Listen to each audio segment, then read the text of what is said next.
Hello and welcome to Who Wore It Better, where I review Raw and Smackdown back to back and try and figure out which show won for the week. Well, as of this weekend, I'm officially a color analyst for the West Coast Wrestling Connection up in Portland, Oregon. I was there this past weekend to do some TV taping work, and I had a really fun time. I was very nervous, but very excited, and I think I did a pretty good job. The first episode I'll be featured on will be airing this weekend, and then it'll be up on the YouTube channel, which I'm linking up here in the corner. So if you want to see how I did, because I'm certainly curious too, you can check it out this weekend. I'm pretty sure we just skipped the then and now forever thing to open the program, as Raw begins with a hype package for the Roman Reigns Bobby Lashley feud, which I think did a pretty good job kind of explaining why these two are fighting with each other. I'm always amazed how they keep bringing up the fact that Bobby Lashley was in the main event of WrestleMania 23, yet they show absolutely none of it except for his entrance. You have no idea what actually happened there if you didn't actually watch back then.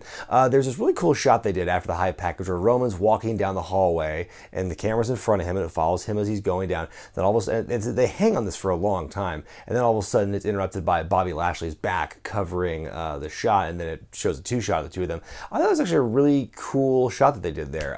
You don't see that very often. They had a brief confrontation before Lashley tells Reigns to go to the ring and begs him, you better call me out. I want you to call me out. So Reigns comes out, gets booed, and Roman immediately calls Lashley out. They get in the ring together. Kurt Angle tries to break it up, but then they have a big old brawl. The roster comes in to pull it apart, and it goes all over the place. The high point of it is when Roman dives out of the ring onto Lashley and everyone there. I think the fans dug this. It was a pretty strong segment overall. From the hype package to the shot with the hallway that I really enjoyed, just the aesthetics of it, to the brawl itself, I think this just segment right here did a fine job of building up more of the feud between these two. I'm disappointed that for the Extreme Rules pay-per-view, that this match, which is probably the most important one on Raw right now in the absence of a Universal title match, that this is not Extreme Rules. I think this could benefit from that stipulation, but unfortunately, as of now, unless they change it before the actual show begins, we don't have an Extreme Rules match in this case. After a painfully scripted backstage segment after the brawl where Alexa Bliss and Mickie James are watching on the monitor, and Mickie goes, "Wow, look at all the pain and destruction out there." We then go to a women's tag team match where the two of them take on Natalya and Nia Jax. Nothing to do with the match itself, but they played the 30-second promo in the corner while the match is going on, and I just hate that promo they've been running because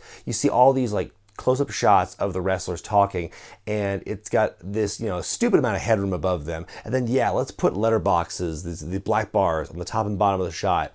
The top one, you can't really see all that well because the lighting of the background, because it bleeds into the back, it fades to black up there, and then it blends in with the black letter bar up top, and it's just so badly framed, and that just really irked me watching this thing.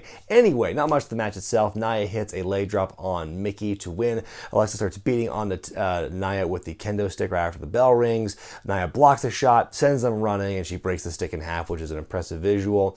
I want to see Nia Jax cut a single promo without rolling her eyes. Backstage, Kevin Owens decides to hunker down at Kurt Angle's office to avoid getting beat up by Braun Strowman this week. If it's not Constable Corbin bugging Kurt in one particular week, it's Kevin Owens apparently. I thought, for a guy who does a pretty good job of selling his post-match injuries, the next day or the next week or whatever, the fact that he seemed to be perfectly fine after getting, knocked off the stage in the porta potty and everything, where, I think that if that actually happened, it's to somebody, they'd be in traction or seriously fucked up. So I think it's funny that Kevin's just doop-de-doop-doo, and a guy who's so good at selling usually just didn't do any of that here. So after 2 weeks of stalling, we finally get our highly anticipated rematch of Mojo Rawley and No Way Jose. For a few minutes, I actually forgot who won that first encounter. Turns out it was Mojo, but that's neither here nor there. Mojo wins with this Alabama Slam to win the match. Kudos to the ref for actually making sure Jose's shoulders were all the way down before counting the three. I'm all for a mid-card feud, but this one just seemed repetitive. We had two matches, which was fine, bookended between two attempts at a rematch that ended almost identically. And I feel like there could have been better ways to move this program along, even if it was just a little micro program that doesn't even go to a pay-per-view. We get more counseling between Bayley and Sasha here. We actually get some audio here where Bayley tries to explain more her side of the story. Oh, by the way, Dr. Shelby has turned into a black woman this week. It's cool that we get Bayley's side more in depth, but then we get other little quick snippets of the counseling, but you don't actually hear what Sasha has to say. And then they said that, next week we'll have the results of the counseling or whatever. But I think it's weird that you get one audio with Bayley and not another one with Sasha to get her explanation of it too. I thought it was kind of weird. Seth Rollins comes out and puts over his match at Extreme Rules coming up. He's interrupted by Dolph and Drew. Dolph slips up like one word in his promo, and the fans just give him shit for it. There's lots of witty repartee between all three guys, and Seth implies that Drew fucks sheep, which leads to a match for later on. I actually did enjoy the back and forth between everyone here. It was just kind of laid back a little bit on Seth's part, I should say. I think Dolph was very strong as well, and when Drew got his words in, I think he was very composed, and I think this whole segment worked. Bo Dallas and Curtis Axel cut another parody promo in the ring this time. Bo had me dying with his Bray impression this week, talking about eating souls with avocado as long as it's in season. And then the real Bray and Matt teleport in the ring, and we get a match between Matt and Bo Dallas. I would have loved to have seen Bo and Bray actually wrestle each other, because we saw Matt the last 2 weeks in singles action against Curtis Axel. I would have loved to see a stare down between like the real Bray versus Bo in a Bray costume. That would have been awesome. The Revival are watching the match backstage just to remind everyone that they still exist after the 3 weeks they had with Lashley and Roman. Bo just gets his ass kicked a lot outside. Takes a lot of big bumps on the outside in this match. Somehow he defies gravity. He gets thrown into the corner barricade and rolls upward. I didn't think that was possible. Bo's able to pull out a victory after some chaos between Bray and Curtis on the outside. But then afterward, Bray and Matt, they respawn essentially. They just move slightly over to the other side of the ring, and then they chase out the B team from the ring. And that's pretty much that. And that is the build. That has been the build for this Raw Tag Team Championship match. It's been pretty funny with the B team doing the parody shtick. But after this one, I don't know who's going to come out here on top. But afterward, I can't imagine the B team's shtick will be parodies from here on out. I think this team is one that is worthy of parody, that is capable of parody. But I can't think of others you could really do that with right now. It's a rematch from last week as Ember Moon takes on Liv Morgan of the Riot Squad. The squad gets a tweaked theme this week. I think they scaled back the oi oi ois at the beginning, which must make the Reno Scum very happy. Very good match here. Ember Moon wins for the second week in a row with a roll-up. I'm really hoping that Morgan and Logan can stay relevant in the wake of Ruby Riot's injury, because they're just starting to find their groove now as performers. I feel they're doing far better stuff on Raw than they were on SmackDown, so I really hope they can stay relevant in the weeks to come. Elias and Bobby Roode are two people we haven't seen that much of on Raw lately, but at least with Elias, he seems to have an excuse, because he announced in his promo this week that he's been recording a studio album. I'm actually really interested in seeing how that turns out. Corbin comes in, they do a lullaby about Itsy Bitsy Balor, and this is what's something that they really pounded home this week.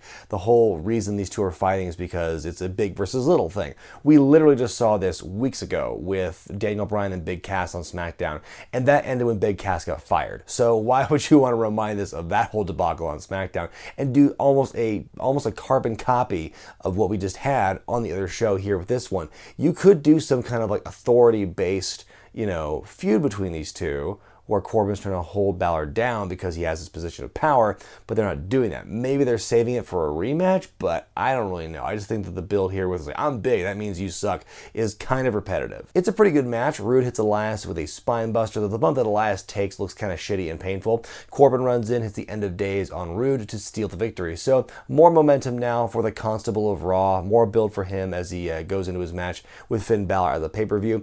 I don't see Elias and Roode having any kind of match or fallout after this, like on the pay-per-view itself.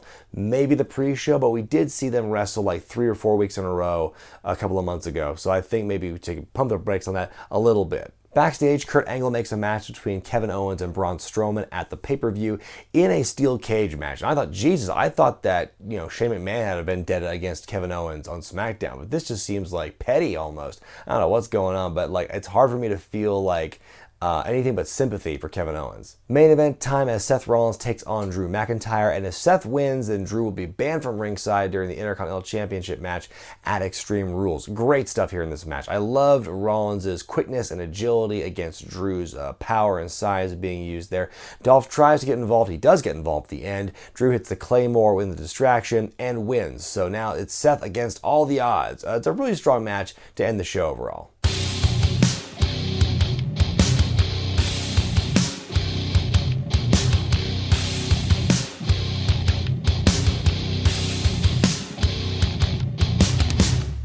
SmackDown begins with Miz TV with special guests Team Hell No.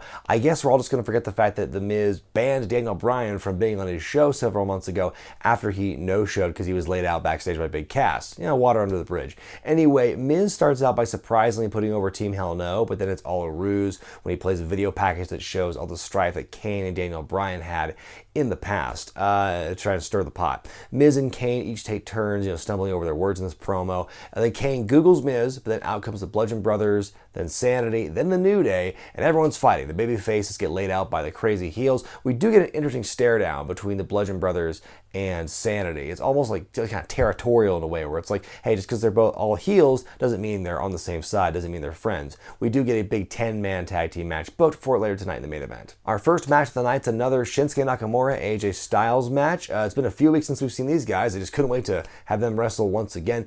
Rusev shows up and joins commentary for the bulk of the match. The action is pretty good here. It's good stuff between both guys. The action spills to the outside. Aiden English gets involved and he gets taken out with an inadvertent Kinshasa by Shinsuke. Styles goes for the win, but Rusev interferes. Match ends in a DQ. Jeff Hardy runs out to make the save, and Paige makes it a tag team match. Playa, sigh.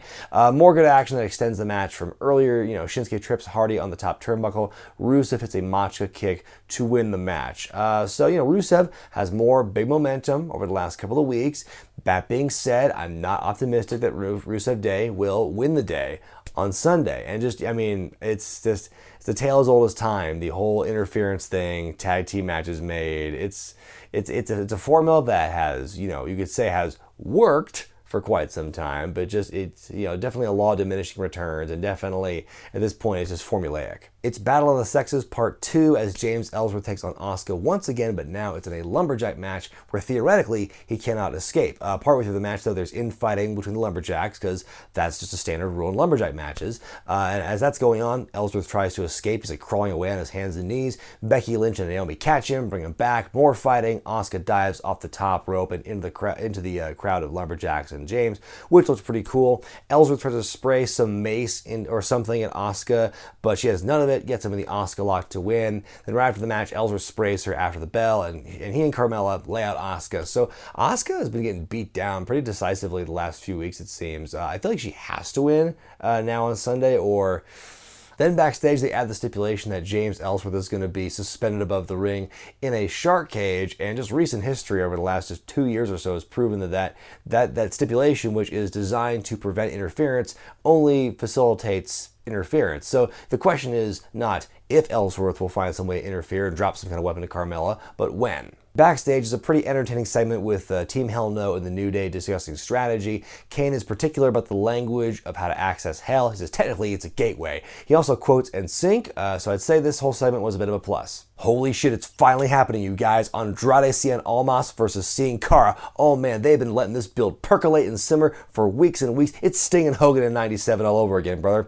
That being said, it's still a really fun match. Really cool stuff. These two were doing really good lucha things, and Kalisto wasn't even involved. Sin Cara gets killed with a double stomp to the outside before Almas hits the running knees in the corner. Almas wins. Maybe, hopefully, we can see this guy more than once a month now. Main event time as Team Hell No and the New Day take on the Bludgeon Bros and Sanity. It's a very chaotic 10-man match right up until the end. Daniel wins the match for his team after hitting the knee plus onto Eric Young. So again, Sanity taking the fall, and I guess if you're going to try and protect one team in that 5-man group, you got to protect the tag team champions. But it is disappointing that for 2 matches in a row now, Sanity has lost. So kind of like it takes the luster off their debut, it seems. After the match, Daniel steals Kane's taunt on the entranceway, and we get pyro. Holy shit, how much they have to dip into the coffers to pay for that? Time now for me to decide which show won for the week, Raw or SmackDown. This week, I'm going to go with SmackDown. First, let me discuss what I liked and didn't like about Raw. What I did enjoy about Raw was, that whole opening bit with Roman and Lashley, from the hype package at the start of the show to that really cool directorial choice of the long walk down the hallway to the brawl in the ring and around ringside. I think it was a very strong segment for those two guys. Bo versus Matt and all the shenanigans therein with the parody of the Deleters of Worlds Worlds. That was pretty entertaining. And just the work between Seth, Dolph, and Drew from the promo early in the night to their match in the main event, I thought was just top shelf work. But I'm just kind of sick of seeing Mojo and Jose at this point. Like, and I'm glad that this seems to be the end now. I can't imagine them doing the part 5 of this next week. And then just the Finn and Corbin storyline. For as good as Finn is in the ring, and for as much as Constable Corbin is growing on me as a character, I think the whole basis for their feud is it's repetitive. We've seen this just very recently before. Anyway, with SmackDown, I enjoyed all the Team Hell No shenanigans, from the opening Miz TV to the backstage bit with the New Day, and then the 10-man tag team main event later on was great. AJ and Shinsuke was good except for the finish, leading into the tag team thing, which I'll get into in a second. Sin Cara versus Almas was a very big surprise. It was way better than I expected it to be. Way less of a squash than I expected it to be. It was way competitive, really fun to watch. But then the thing that just pissed me off about SmackDown this week was the lazy tag team booking. It happened not once but twice on the show. Not only the 10-man main event, but also the AJ and Jeff Hardy, Shinsuke and Rusev match that we just had. It just formed out of nowhere.